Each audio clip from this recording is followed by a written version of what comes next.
Esther फारस की रानी थी, यहाँ तक कि उसका पति राजा क्षयर्ष उसके रहस्य को नहीं जानता था। एस्तेर यहूदी थी। एस्तेर का रिश्तेदार मोर्दकै महल में कार्य करता था और उसकी देखभाल भी करता था।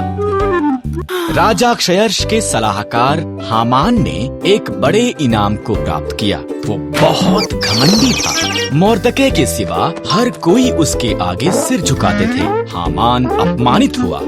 उसने मोर्दकै और सभी यहूदियों को मारने की प्रतिज्ञा की। हामान ने क्षयर्ष को बताया कि यहूदी खतरनाक थे और उन्हें मारना चाहिए। क्षयर्ष सहमत हो गया और उन्हें मारने की एक योजना बनाई। मोर्दकै डर गया था और रानी एस्तेर को ये संदेश भेजा, राजा के मन को बदल। मोर्दकै ने कहा, अगर मैं उसके निमंत्रण के बिना जाऊं तो वो मुझे भी मार देगा। एस्तेर ने जवाब दिया, शायद तो इसी पल के लिए रानी बनाई गई थी। मोर्दकै ने कहा। एस्तेर साहस के साथ ये प्रयास करने के लिए सहमत हुई। वो सिंहासन के कमरे में गई। राजा क्षयर्ष उसकी सुंदरता से चकित हुआ और उसे अंदर निमंत्रण दिया। क्या हम हामान के साथ रात का खाना खा सकते हैं? उसने पूछा। हामान उसके पिछले आंगन में एक बड़े खंभे का निर्माण कर रहा था।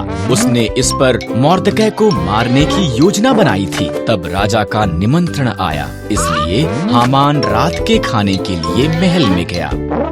एक मनुष्य मुझे और मेरे लोगों यहूदियों को मारना चाहता है, एस्तेर ने राजा क्षयर्ष को बताया। कौन ऐसी बात करेगा? उसने पूछा। दुष्ट हामान। एस्तेर रोई।